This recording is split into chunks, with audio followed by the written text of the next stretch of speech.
Terus tiba-tiba gue yang, loh, hati gue kok ada nyalanya lagi ya, ada apinya lagi gitu. So di situ gue ngerasa ternyata menyanyi menyembuhkan gue gitu. Gara-gara lu jatuh cinta sih, makanya kejadian A, B, C, D, E itu si satu album itu bebaskan suaramu dan kamu akan membebaskan hatimu. Luar biasa. Luar biasa di Lestari.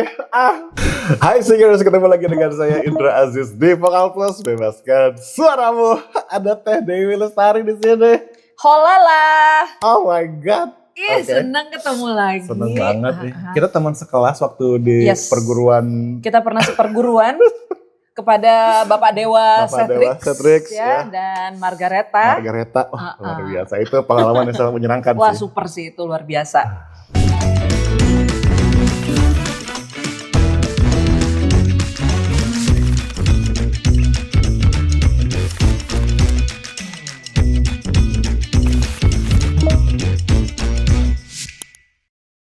Selain teman seperguruan, Ibu Di juga yang mengajarkan saya cara menulis lewat Kaizen.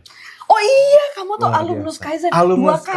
Dua kali saya ikut kelas Kaizen, guys. Sekali lagi gue persembahkan payung sih. Bener ya? Gue pengen tanya, kenapa lu ikut 2 kali sih? Emang sebegitu candunya kah? Segitu sama candunya kelas sih. saya atau Segitu gimana? candunya. Bahkan sekedar nongkrong bersama, kalau teman-teman melihat nih ada Kaizen, langsung ikut. Terima kasih. Keren sekali. Thank you. Dewi, yes. Welcome. Terima kasih. Selamat atas single terbarunya Jangan Jatuh Cinta.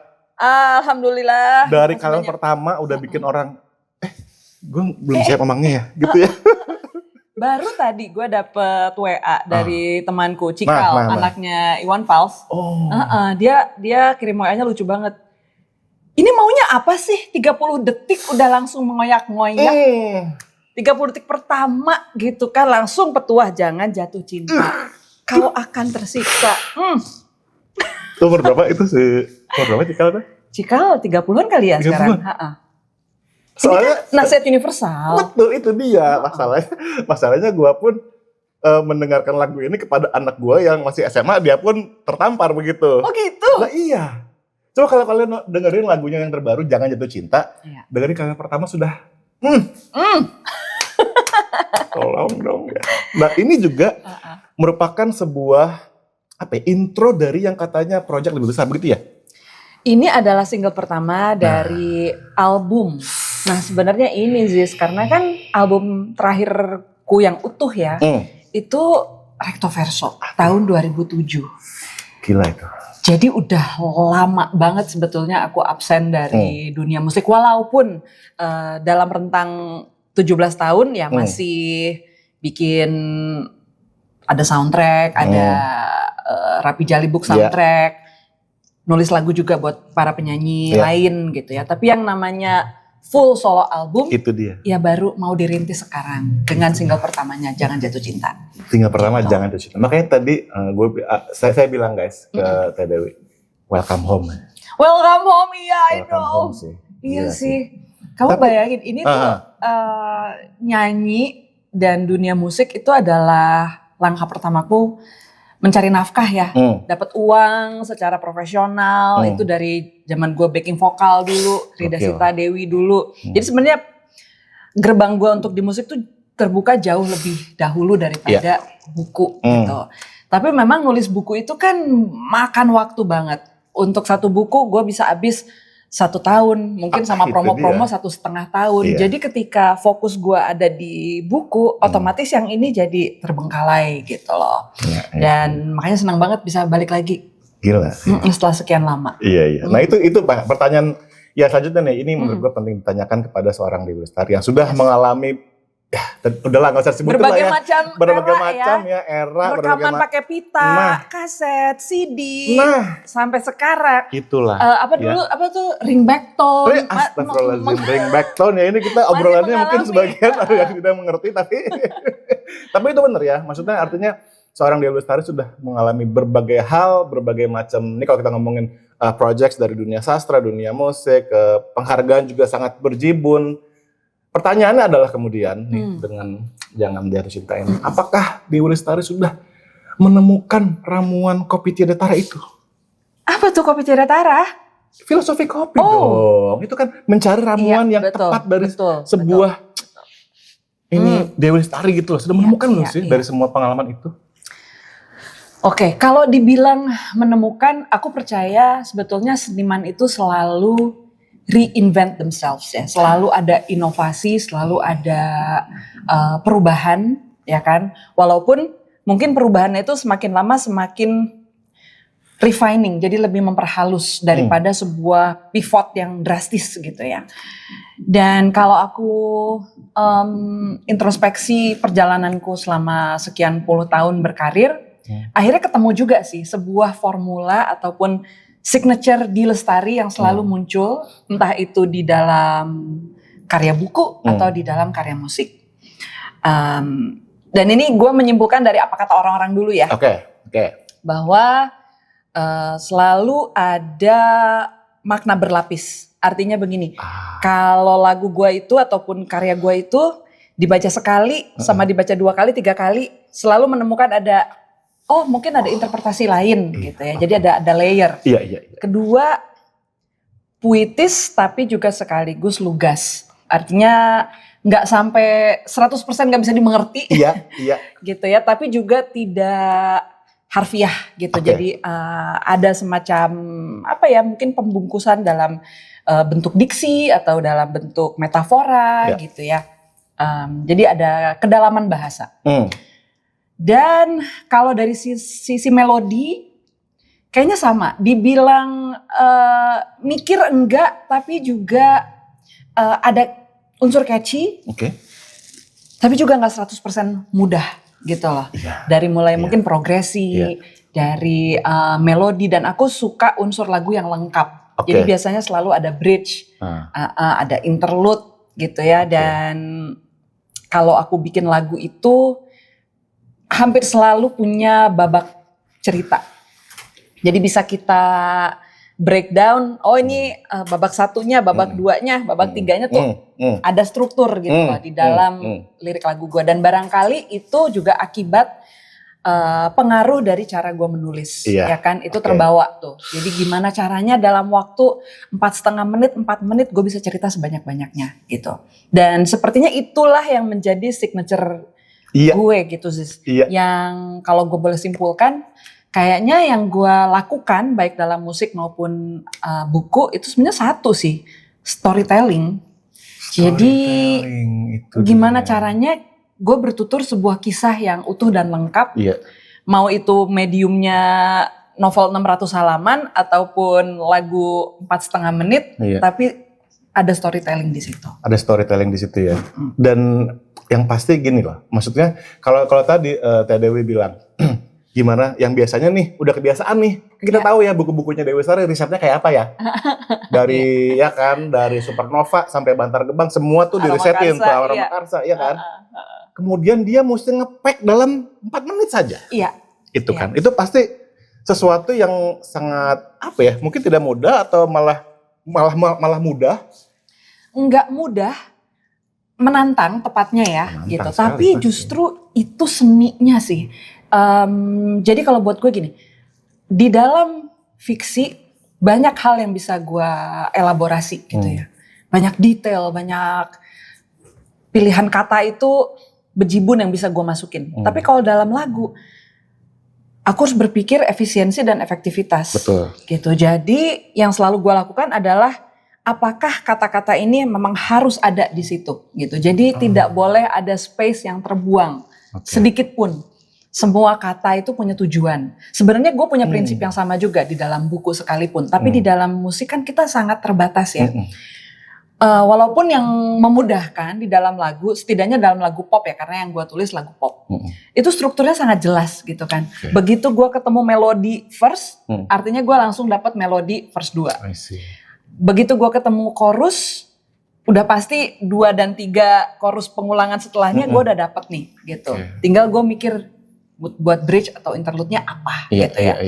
Nah jadi di dalam musik sebetulnya dimudahkan karena strukturnya sangat jelas, tapi tantangannya semua kata dan storytelling itu sangat padat. Jadi nggak boleh ada space yang kebuang. Nggak boleh ada space yang kebuang ya. Setiap kata tuh bener-bener ya itu udah masuk situ berarti udah ngelewatin berapa lapisan pemikiran gitu kan. Dan yang menyenangkan sebetulnya dari lagu, kadang-kadang kita tuh bisa memberikan ruang untuk pendengar merangkai babak yang kosong gitu loh. Ini menarik.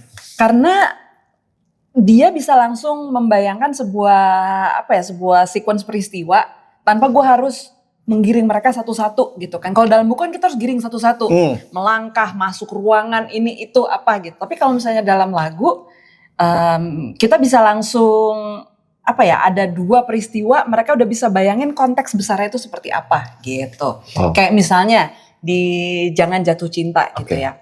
Jangan jatuh cinta, belum saatnya kau akan tersiksa gitu.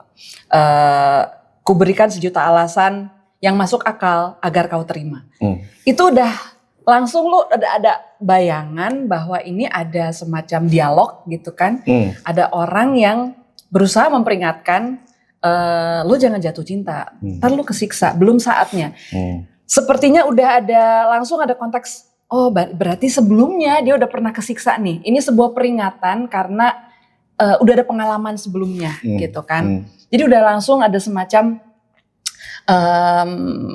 semacam peristiwa yang lebih gede daripada apa yang gue ucapkan gitu. Nah, seperti itu kalau dalam lagu kita bisa saling menambal gitu.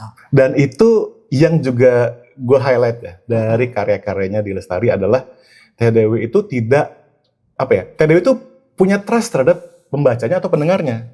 Artinya ya udah deh gue kasih segini, gue yakin lo pasti bisa mengembangkan. Ya.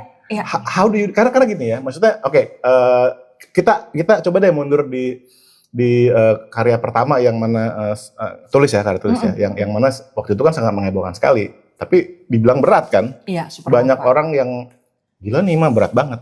Tapi you don't care, ya gue percaya sama pembaca gue gitu. Gimana sih pola pikir apa yang di Lestari gunakan untuk bisa segitunya gitu? Orang ntar nggak ngerti nggak ya gitu?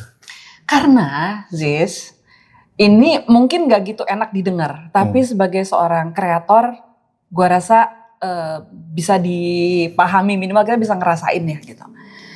Akan sulit sekali kalau kita berkarya, itu mikirin orang lain. Jadi kalau buat gue, ketika kita berkarya, minimal ketika proses pertamanya banget nih, gue lebih memilih menulis ataupun membuat lagu yang gue mau denger, yang gue mau baca. Artinya yang menjadi barometer adalah diri gue sendiri gitu. Benar-benar pertarungan gue dengan halaman kosong tanpa harus memikirkan nanti orang lain suka nggak ya, nanti orang lain ngerti nggak ya gitu.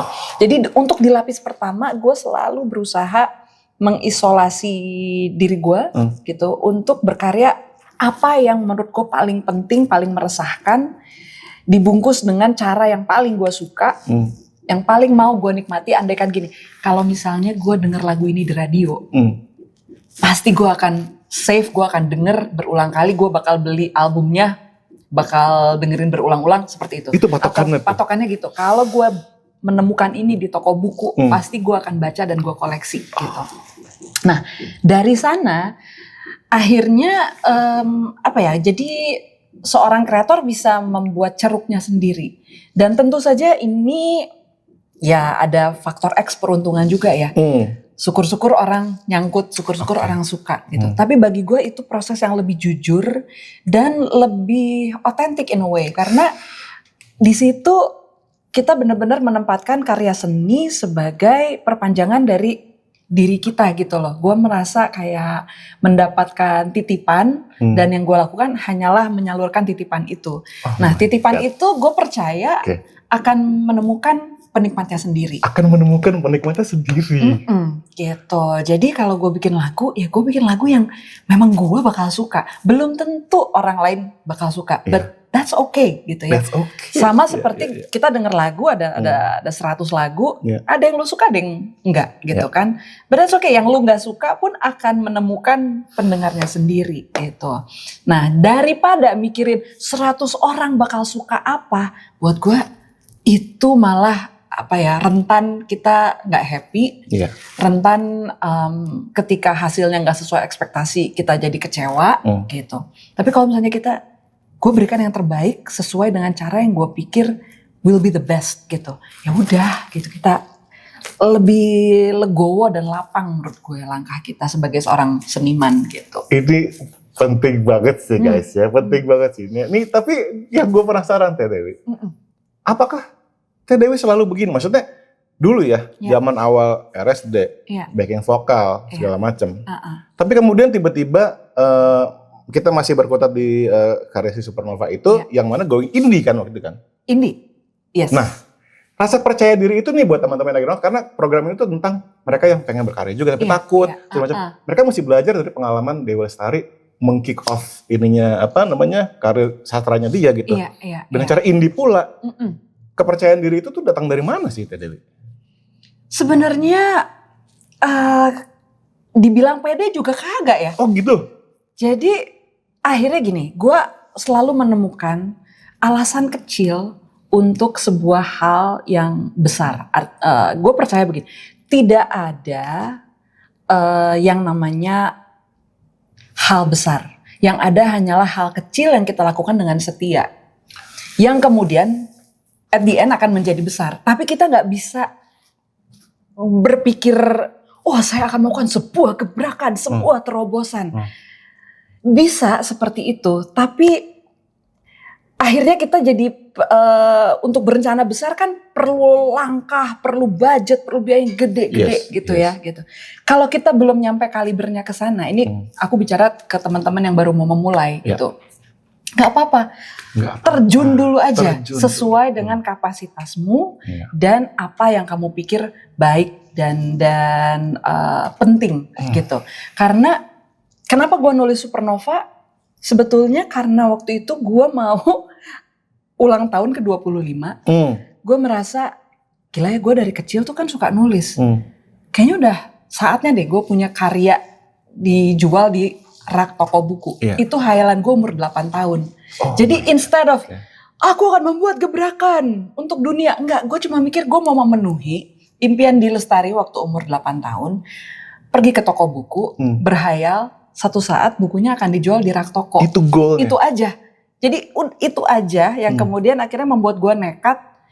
And I give my all karena buat gue daripada gue gak pernah merasakan apa rasanya memenuhi impian itu. Mendingan gue berkorban sekarang. Saat itu gue kuras tabungan gue. Gue nanya ke percetakan, saya punya uang segini, saya bisa nyetak buku berapa? Terus dia bilang 5.000. Ya udah, 5.000 buku. 5.000 buku. Gue udah berpikir gue jualan Supernova sama nenek-nenek. Gara gue 5.000 buku siapa yang mau beli ya? Kan dibayangkan ada bayangan itu. Gitu. Iyalah, 5.000 buku tuh banyak banget kan. Siapa yang mau beli ya gitu. Ya udah, tapi gue cetak aja. Pokoknya gue siap kalau sampai gue nenek-nenek masih jualan Supernova, I'm ready for that. Itu mentalitasnya. Tapi gitu. bukannya sebulan udah habis ya? 2 minggu. 2 minggu 14.000 malah. 2 minggu 14.000, berarti udah cetakan kedua, cetakan ke berapa itu? Waktu itu jadi 5.000 buku itu gagal, cuy. Gagal gimana? Gagal. Iya gagal, 5.000 buku itu gagal karena proses percetakannya tidak sempurna. Karena anak bawangan kami yang nggak ngerti gitu. Akhirnya ternyata ada gagal cetak. Gue nyetak lagi tuh 7.000. Dan 7.000 buku. Dan akhirnya cetak 7.000 buku habis. Dan kurang. Akhirnya ya 12.000 buku dalam 14 hari waktu itu terjual. Itu zaman Instagram belum ada gak sih? Atau maksudnya belum sosial media tuh nggak ada. Itu dia, makanya gimana? 2001. Waktu itu gimana caranya tuh? Gerilya ya. Akhirnya waktu itu gue gandeng teman-teman yang memang kuat di komunitas. Kami bikin launching, mengundang media. Nah, si 5.000 buku gagal itu sebagian besar, nggak sebagian besar sih, ratusan lah ya. Gue kasih buat media saat itu. Dan mungkin karena mereka juga ngelihat ini kok ada penyanyi tapi nekat banget ya, jualan buku, aneh gitu ya, tulis buku gitu. Akhirnya ya jadi ada word of mouth. Dan karena memang Supernova juga temanya unik saat itu gitu ya.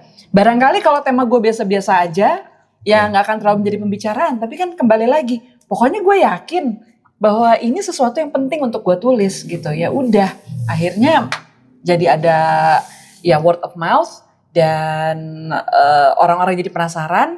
Akhirnya sampai dia dijual asongan oleh mahasiswa-mahasiswa.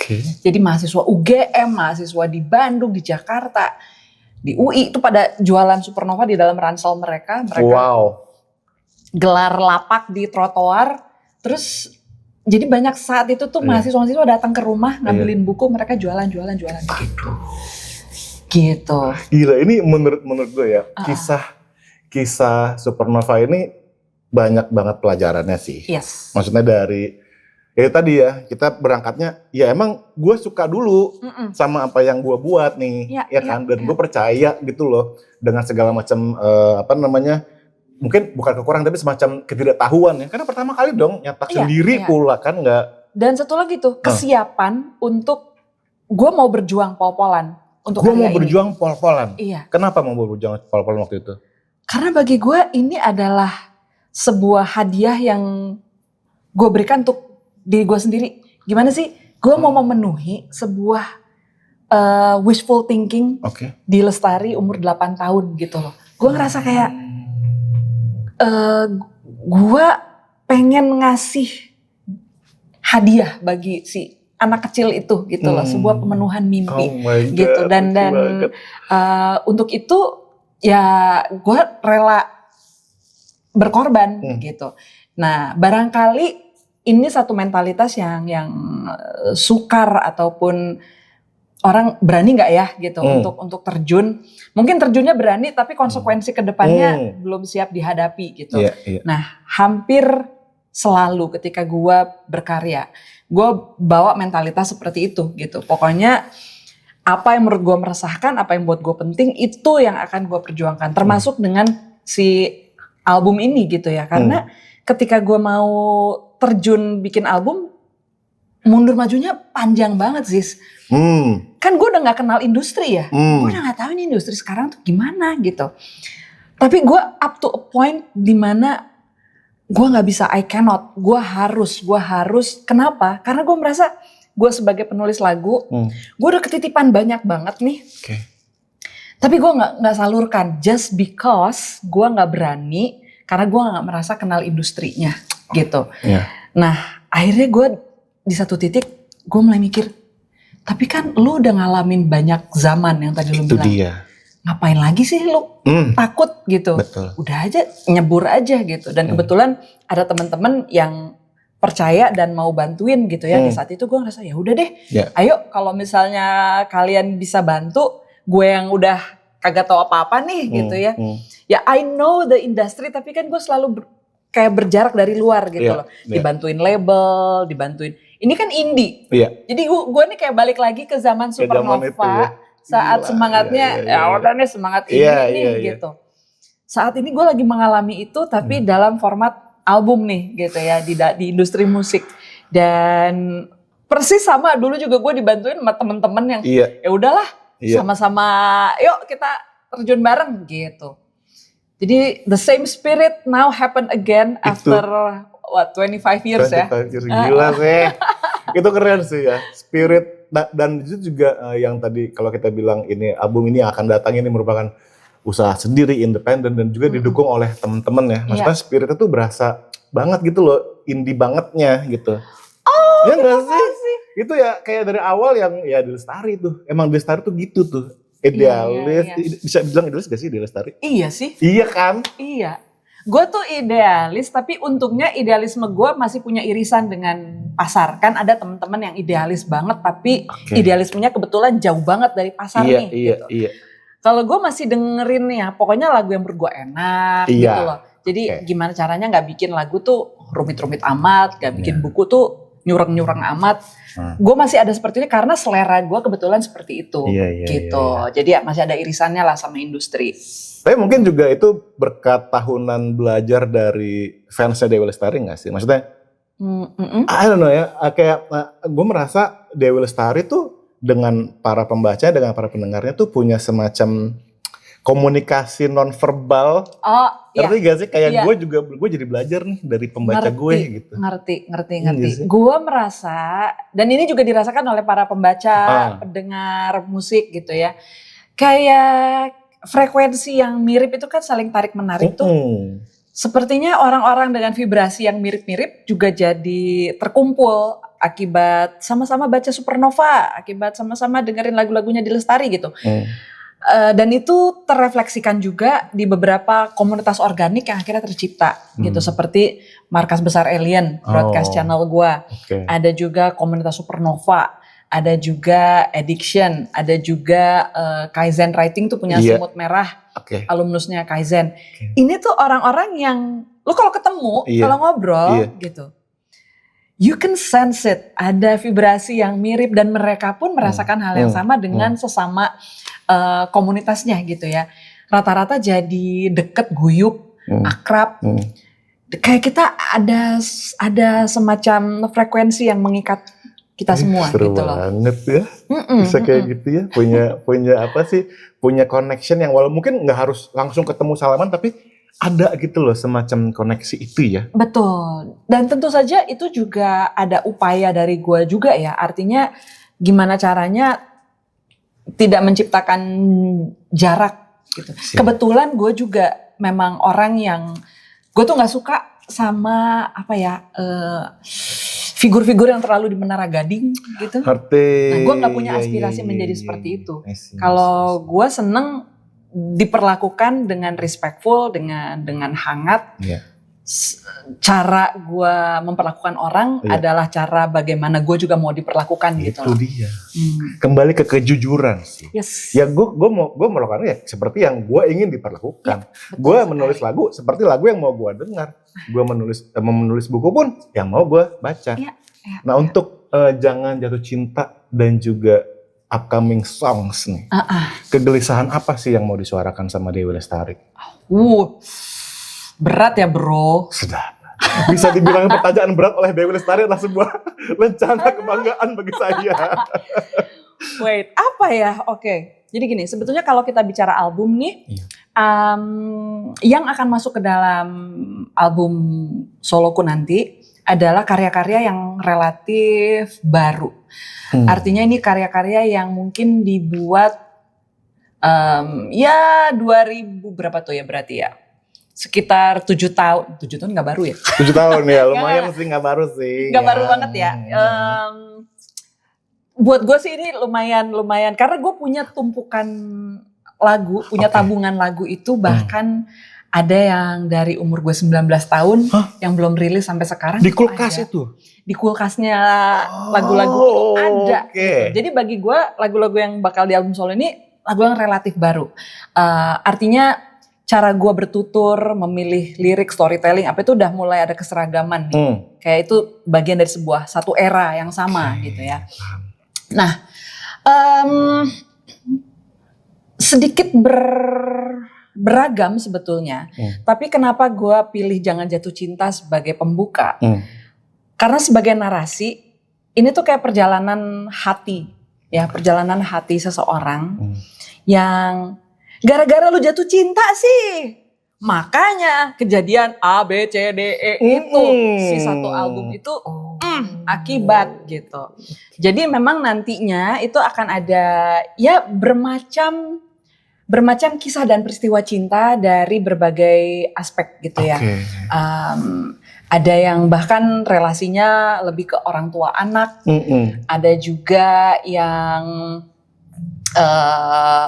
ada satu lagu yang buat gue itu meaningful banget karena diambil dari karya Pujangga yang menjadi idola gue. Gue belum bisa cerita banyak.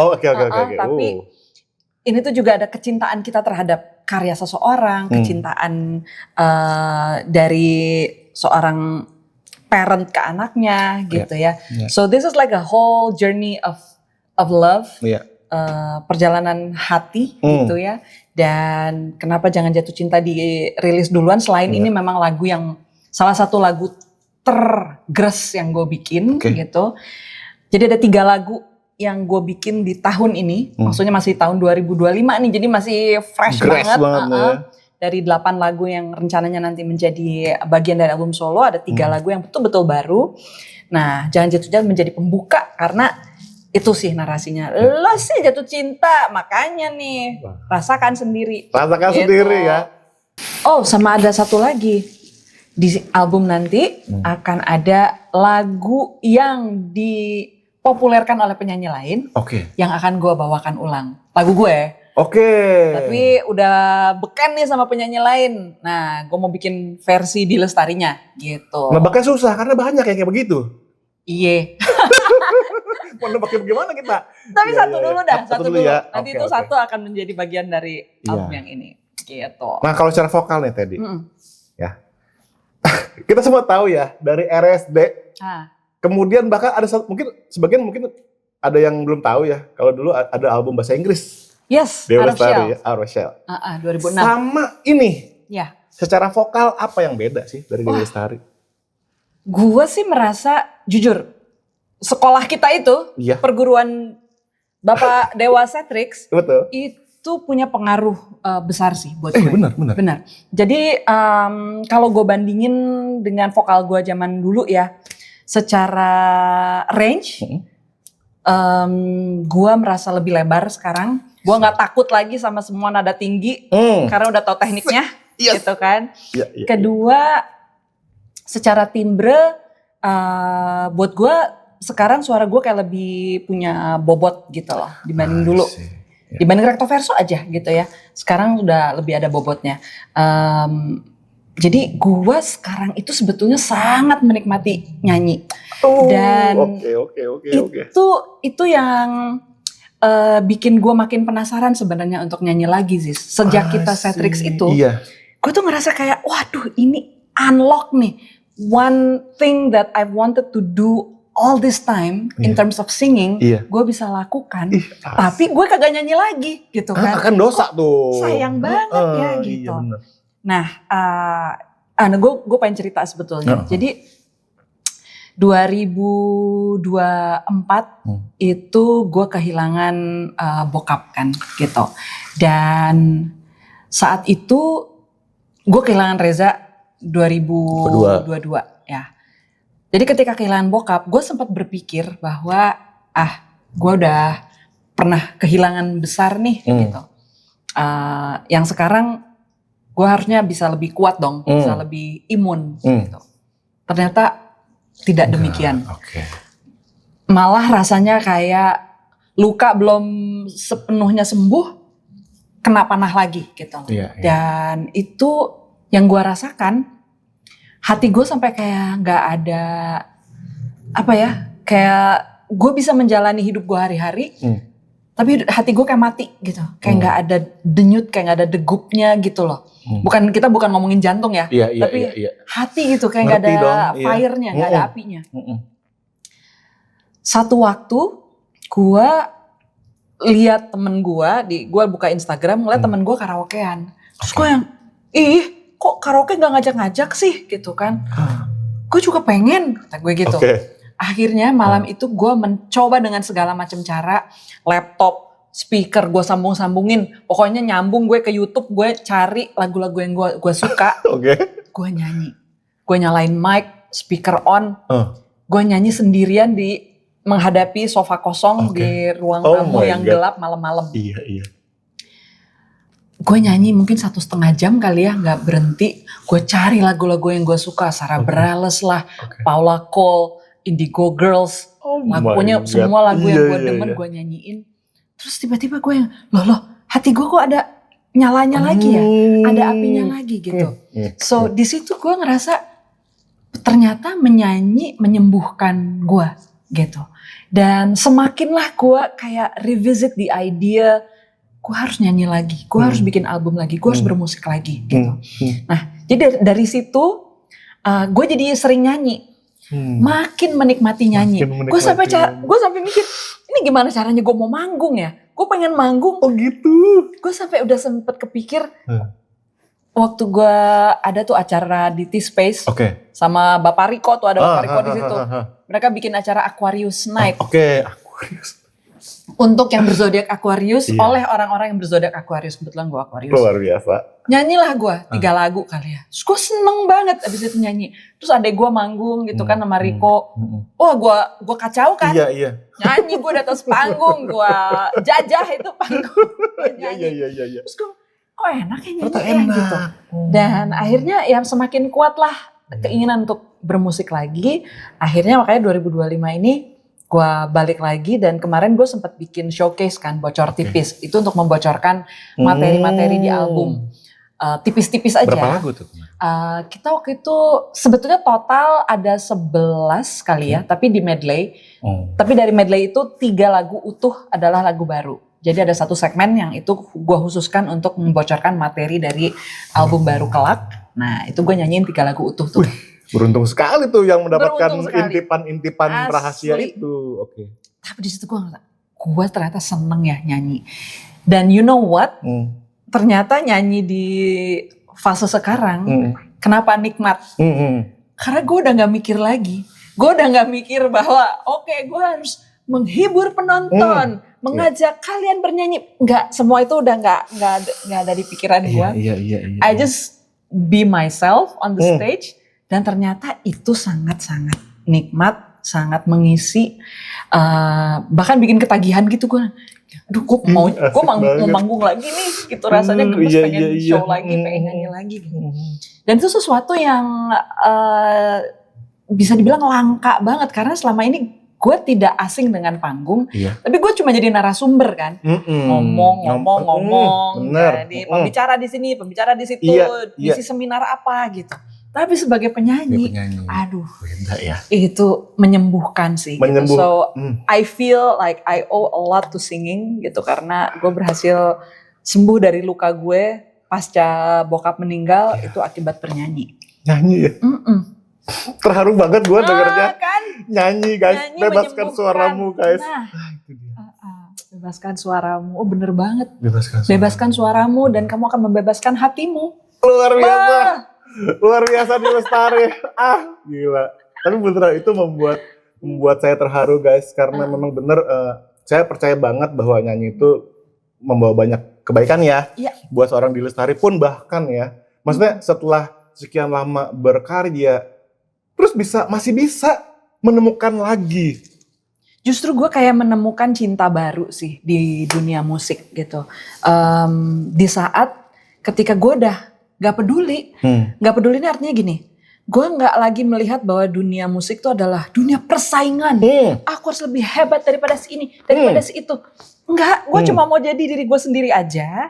Gue punya titipan nih, gue punya banyak lagu yang gue pengen kasih denger ke kalian gitu. Kalau kalian mau denger syukur, kalau enggak apa-apa, gue akan tetap ngasih denger juga. Gue akan tetap kasih denger, itu penting banget. Nah setelah berada di fase itu, rasanya kayak gak ada beban dan rasanya lepas banget menjadi seorang performer, menjadi seorang seniman gitu ya. Dan gue percaya sebetulnya dalam format seperti itu kita malah bisa lebih baik menjadi seorang entertainer. Benar banget. Dan dulu gue tuh sering terpenjara waktu gue masih nyanyi ya, terpenjara bahwa RSD tuh sebagai penyanyi di panggung, kita nggak bisa tuh yang ngajak penonton nari, ngajak penonton joget. Itu tuh kayak gue kagok gak tahu caranya bawa diri gue untuk menjadi seperti itu gitu ya. Gue ngelihat waktu itu pernah ada satu momen RSD tuh nyanyi bareng Titi DJ. Terus gue ngelihat Titi DJ nyanyi marilah kemari, hey. Dia ngajak penonton joget, terus kita kayaknya gak bisa ya kayak gitu ya gitu. Tapi gue selalu berpikir bahwa penyanyi-penyanyi itu harus seperti itu. Harus begitu. Padahal enggak juga. Ternyata kita punya cara masing-masing untuk menghibur penonton. Nah sekarang kalau misalnya lu lihat RSD nyanyi, itu kacau banget. Kacau dalam arti kalau kita ngomong dari kebodohan-kebodohan kita sendiri gitu. Ngetawain diri sendiri, ketawain satu sama lain gitu ya. Tapi akhirnya itu yang membuat penonton merasa, oh you're being authentic. Ya karakter RSD di panggung tuh seperti itu. Itu sesuatu yang kita nggak pernah lihat sebagai sebuah potensi, sesuatu yang kita nggak pernah lihat sebagai karakter grup gitu loh. Sekarang baru bisa ngeh dan sadar bahwa oh itu memang. Dan sekarang gue juga bisa melihat oh di Lestari tuh ya begitu kalau manggung. Personality gue yang keluar, kepribadian gue yang keluar di atas pentas. Ya udah memang demikianlah adanya dan itu adalah modal gue sebagai seorang entertainer di atas panggung gitu. Makanya album ini akan menjadi treat buat kita karena yang kita dengar tuh hasil ini tadi barusan. Nah, iya nggak sih? Iya. Hasil tanpa beban, hasil dari tanpa beban. Iya nggak sih? Tapi ngomongin soal RSD dikit, tadi kan tadi ceritakan pengalaman dengan RSD, yang mana memang dari awal RSD itu kan memang vokal banget ya. Maksudnya di zaman itu kan boy band atau misalnya grup itu kan mereka koreo-koreoan gitu-gitu kan. Tapi RSD kan vokal banget emang dari dulu kan. Vokal banget. Artinya maksudnya emang tipenya tuh begitu. Iya. Tapi RSD tuh pernah bubar gak sih? Kayaknya nggak pernah bubar ya sampai kapanpun ya. Dia tipe-tipe yang Sebenarnya 2003 itu ketika gue memutuskan keluar dari RSD, Rida Sita tuh bilang, gue sempet bilang gini, kita kan dilalahnya konsep namanya Rida Sita Dewi, ya kan? Kalau at least AB3 kalau ganti satu, mereka nggak tergantung namanya dong, bisa siapa aja gitu. Bener. Terus aku bilang, untung nama gue paling pasaran guys, gitu kan. Untung Dewi. Yang bisa nyanyi namanya Dewi mungkin banyak gitu daripada Rida atau Sita. Iya. Jadi gue udah sempat menawarkan, kalian cari deh Dewi lain yang bisa nyanyi gitu, kayaknya masih lebih mudah dicari gitu. Tapi mereka bilang enggak, kalau lu cabut ya udah kita vakum aja gitu. Dan akhirnya ya udah kita tidak kita nggak pernah 100% bilang kita bubar karena pada intinya RSD itu sebenarnya pertemanannya jauh lebih kuat daripada ikatan musik kita ada, tapi ikatan persahabatan kita jauh lebih kuat daripada itu. Sehingga ketika akhirnya ada yang ngundang nyanyi lagi, ya udah dengan mudahnya kita nggak perlu mikir, oh berarti kita sekarang berdiri lagi, eksis lagi. Nggak pernah, gitu ya. Pernah terjebak dalam definisi bubar dan nggak bubar. Ya udah nyanyi lagi aja, nyanyi bareng gitu. Seperti itu sih kalau sama RSD. Semacam teman tapi mesra gitu. Nggak pernah putus, pokoknya kita ini aja. Benar. Jalan bareng aja gitu. Bahkan sekarang tuh kalaupun ada tawaran manggung, buat gue nomor satunya adalah, ini cara untuk ketemu Rida dan Sita lagi gitu loh. Iya benar. Ya udah guys, kita ngumpul aja ya gitu. Senang-senang aja. Yang penting ketemu sama kalian, ngobrol lagi. Banget, iya. Seru banget sih itu ya. Tadi kan nulis lagu buat orang lain udah. Nulis buat diri sendiri udah. Sekarang nulis buat karakter fiksi. Oh, udah pernah juga lah. Hai. Soalnya gini, kalau contoh deh, kita pakai Rapi Jali Cata ya. Iya. Lagunya Pink sama lagunya Yuda beda dong. Wah, itu gimana cara pikirnya? Itu tersulit sih. Jika gue harus recollect proses pembuatan lagu tersulit yang pernah gue lakukan seumur hidup, itu Rapi Jali Book Soundtrack. Karena itu tadi, gue harus membayangkan, ini bukannya di Lestari ya, walaupun tentu saja ya karyanya karya gue, kreatornya gue, karakter-karakter gue. Tapi kan kayak kalau kamu perhatiin ya, lagunya Aki Yuda. Dia menggunakan kata-kata yang menurut gue 70-an banget gitu. Selaksa. Itu nggak ada di lagunya Pink. Nah itu kan butuh, ini karakter umur 70-an nih, berarti dia bikin lagunya juga kan jadul. Ada kata-kata yang agak jadul nih gitu. Oke. Kata-kata tahun 70-an kan abstrak-abstrak ya gitu. Nah akhirnya dia pakai selaksa, gitu. Nah sementara kalau yang paling susah menurut gue adalah Rumah Yang Baru. Kenapa? Karena itu lagu 2 orang. Suka banget, thank you. Banget. Itu Rumah Yang Baru adalah lagu 2 orang, Pink dan Rakai. Dan mereka ketemu oleh satu namanya pivot gue agak lupa, pivot chord. Jadi ada satu chord di mana mereka sama chordnya, tapi itu sebenarnya 2 nada dasar yang berbeda. Nah loh. Tapi diseberangkan oleh satu chord yang sama. Nah, jadi ketika gue nulis itu sebagai sebuah cerita, abis itu kan gue bikin lagunya ya. Jadi gue harus bikin lagu dengan proses kreatif sama dengan 2 karakter yang berbeda. Gila. Jadi itu kayak 2 lagu berbeda, diciptakan oleh 2 orang berbeda dengan nada dasar berbeda, satu laki satu perempuan, tiba-tiba ketemu. Tapi tetap enak. Tapi setengah mati bro itu bikinnya, astaga. Tunggu, berarti ketemu deh. Itu. Iya. Bisa nebak lagi saya. Bisa nebak. Luar biasa kan? Oke, wow. Gitu. Jadi kayaknya lumayan juga sih ya perjalanan gue bikin lagu, bener juga. Lagu orang lain udah, lagu apalagi sendiri udah, lagu buat karakter fiktif. Buat karakter fiksi, apalagi kan itu kan harus mengikuti, contohnya ya Yuda kan mau mati gitu kasarnya gitu ya. Kan dia mau meninggal kan. Berarti kan pas nulis lagu juga mikirnya ini gue lagu terakhir yang gue nyanyikan, iya kan? Betul. Jadi kata-katanya juga dia udah membayangkan makhluk-makhluk etereal kan. Kayak Skinari ini ceritanya kan adalah makhluk mitologi yang kemudian hadir dari dunia lain membimbing dia gitu kan, Kinari. Nah itu juga harus dipikirin jadinya gitu. Iya. So for me lagu tuh apa ya? Gua mengalami aspek yang sangat teknis tapi juga banyak aspek non teknis yang sifatnya lebih ke intuisi, bisikan. Nah, gue pengen kasih tahu satu hal lagi nih. Boleh banget. Ketika gue bikin lagu, yang gue lakukan itu sebetulnya lebih kepada mendengar. Gue percaya lagu itu tuh sebetulnya, let's say, gue mau bikin lagu Jangan Jatuh Cinta gitu ya. Lagu itu tuh udah ada. Bukan gua yang 100% mencipta dari nol. Jadi kayak dari alam inspirasi ini dia udah ada lagu Jangan Jatuh Cinta. Yang perlu gua lakukan adalah mendengar. Lu mau kasih melodi apa ke gua gitu loh. Sehingga kadang-kadang ketika dalam proses mencipta, gua bukan create zero, tapi gua discover something yang sudah ada. Jadi gua selalu mencoba ngedengerin lu mau bawa gua kemana nih abis ini. Kamu mau bawa, oke, gua dapat melodi A nih misalnya. Setelah itu apa ya?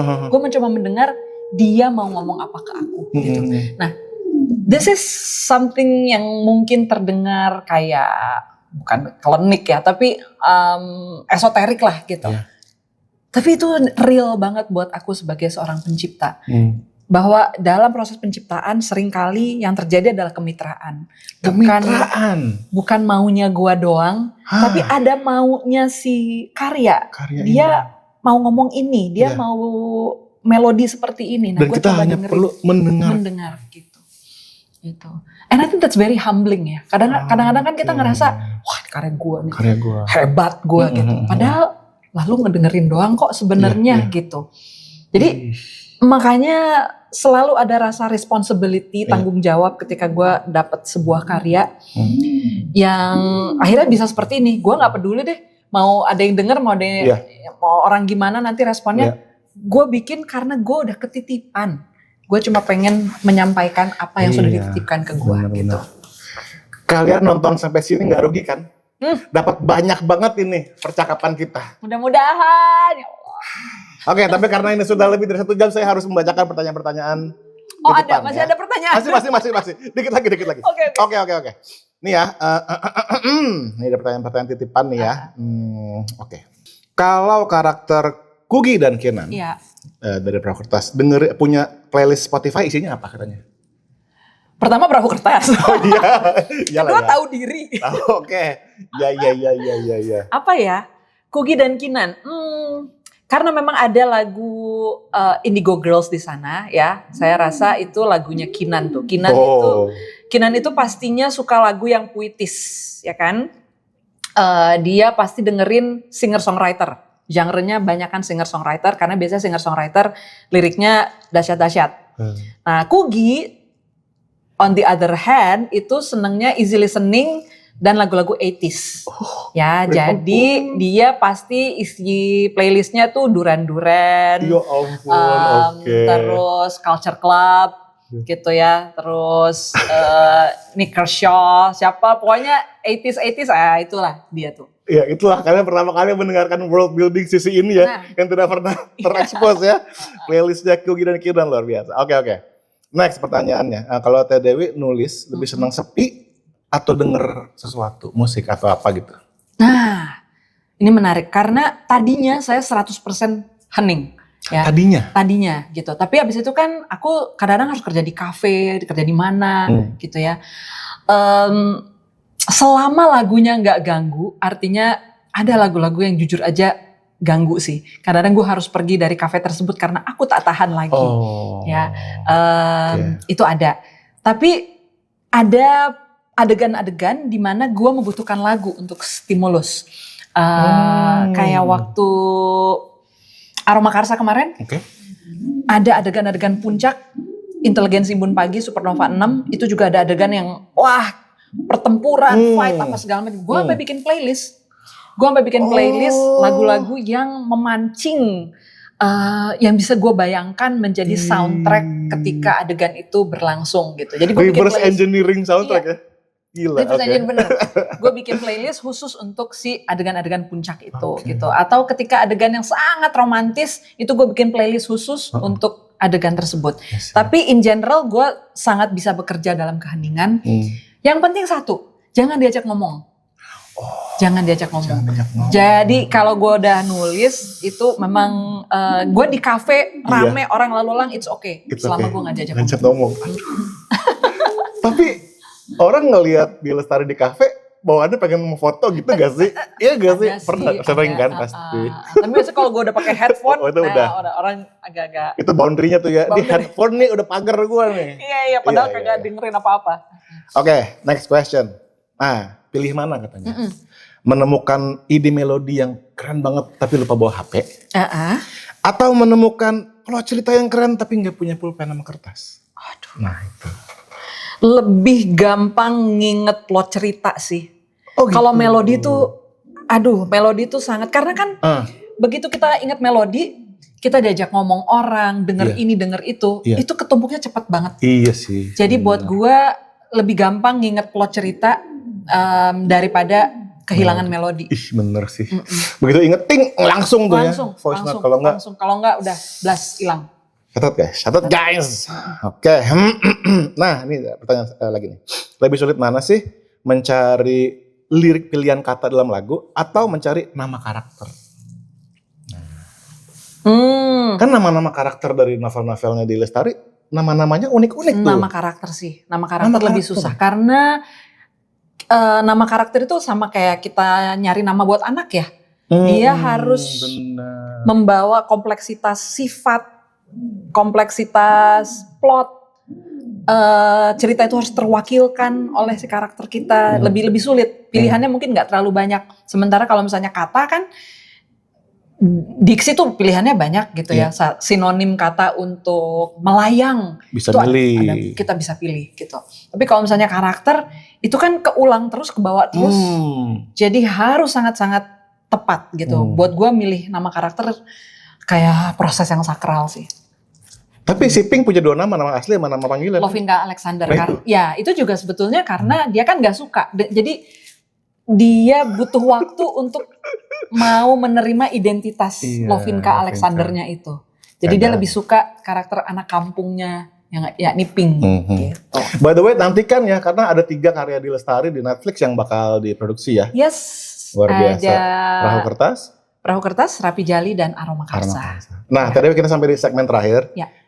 Itu sebuah challenge. Oke. Dari berbagai macam karyanya Dia Lestari, bisakah dia menebak sendiri kata-kata yang pernah dia tulisnya? Oke, coba. Soal yang pertama. Ini sikutnya nih, coba ya. Hati tak pernah memilih. Perahu Kertas. Iya, oke. Nah. terlalu mudah ya. Alhamdulillah. Oke. Pertanyaan berikutnya. Ada orang-orang yang tidak ditakdirkan bersama. Namun ditakdirkan untuk saling mengubah hidup satu sama lain selamanya. Pernah dengar? Sounds familiar. Ada orang-orang yang tidak ditakdirkan bersama, namun ditakdirkan untuk saling mengubah hidup satu sama lain. Gila bijak banget ya. Itu tulisan siapa sih? Gak inget gue dari mana. Ini kalau menurut editor saya, kutipan dari Supernova Partikel katanya. Oh, bisa jadi. Sumpah gue gak inget. Oke. Untuk terakhirnya Teh Dewi, setelah Jangan Jatuh Cinta rilis, dan Teh Dewi akan kembali mengeluarkan lagu-lagu berikutnya di awal 2026. Ya. Album full itu kapan? Rencananya kapan guys? Mei rencananya. Sedekat jika itu. tidak ada perubahan ya.